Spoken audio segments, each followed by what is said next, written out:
Kita hari ini akan mempelajari tentang CPR atau yang lebih dikenal lagi dengan DRCAB atau Danger Response Compression Airway Breathing.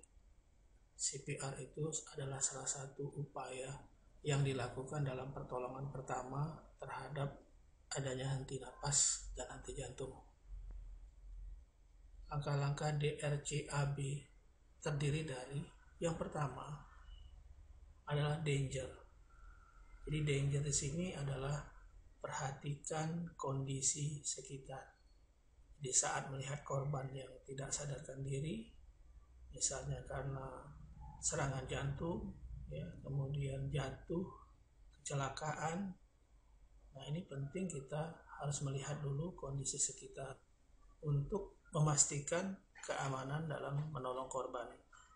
Kemudian perhatikan juga apakah kondisi sekitar aman bagi korban dan orang lain yang berada di sekitar.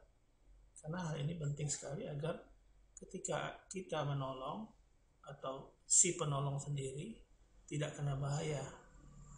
Misalnya arus lalu lintas yang padat, kemudian tempat kejadian itu ada arus listriknya misalnya.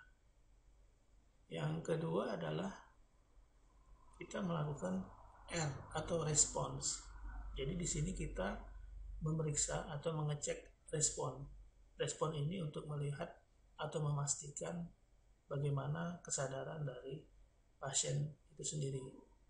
Cek respon atau kesadaran itu dilakukan saat penolong memastikan bahwa kondisi aman, kemudian pasien sadar atau tidak.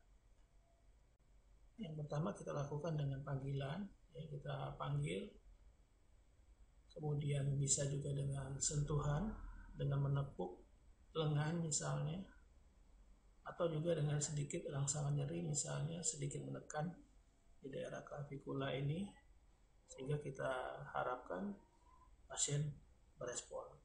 Kalau dia respon artinya pasiennya dalam keadaan sadar, walaupun terjadi penurunan kesadaran. Nah, yang ketiga ini yang terpenting adalah kompresi dada atau compression. Nah, kompresi dada dilakukan kalau terjadi henti napas, kemudian terjadi juga henti jantung, maka dilakukanlah yang namanya compression. Kompresi dada diperlukan untuk sirkulasi darah yang membawa oksigen. Nah, agar kompresi dada ini efektif, maka korban harus dalam permukaan yang rata dan keras. Tidak boleh permukaan misalnya yang di atas tempat tidur atau kasur. Jadi kalau di atas tempat tidur harus diberikan bahan yang keras di bawah punggungnya sehingga pada saat melakukan kompresinya menjadi maksimal.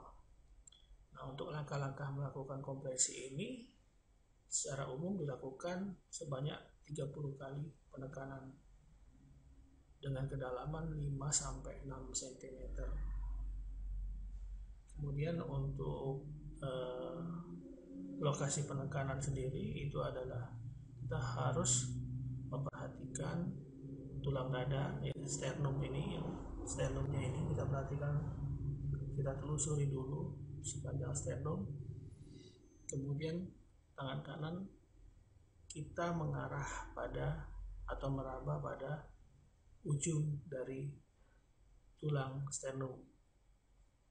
Nah, kemudian dua jari di atas processus sigmoideus atau ujung sternum tadi, itulah tempat kita meletakkan tangan kiri kita. Kita letakkan di situ. Nah, itu adalah posisi di mana kita nanti akan melakukan kompresi. Kompresi dada dilakukan bersamaan dengan airway dan breathing. Jadi langkahnya secara bergantian.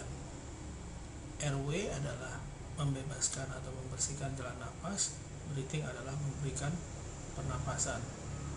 Jadi ketika melakukan kompresi itu diatur dengan perbandingan 30/2. Artinya 30 kali kompresi dengan 2 kali ventilasi atau pemberian oksigen pernapasan ya. Prosedur airway adalah membuka jalan napas pasien, yaitu dengan menggunakan teknik head till chin lip atau teknik jaw thrust.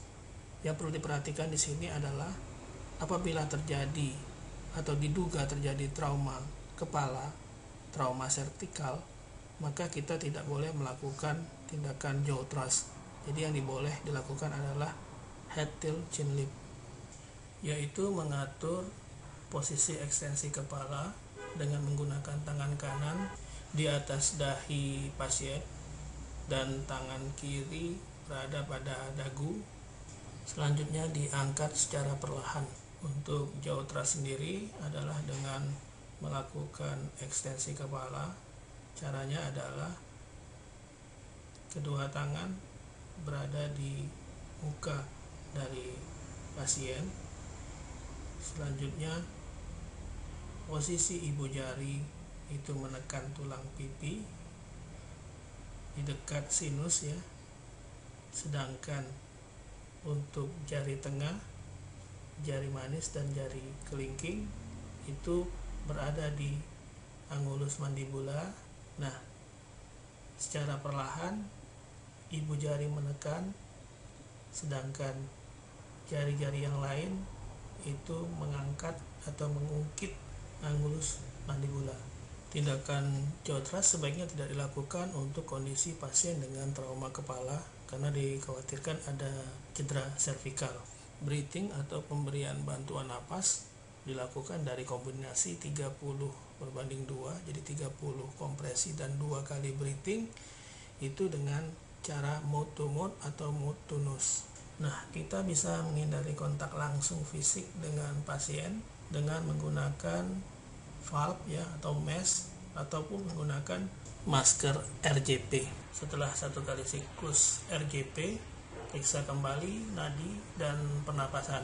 Apabila pernapasannya sudah ada dan nadi juga teraba, maka hentikan RJP.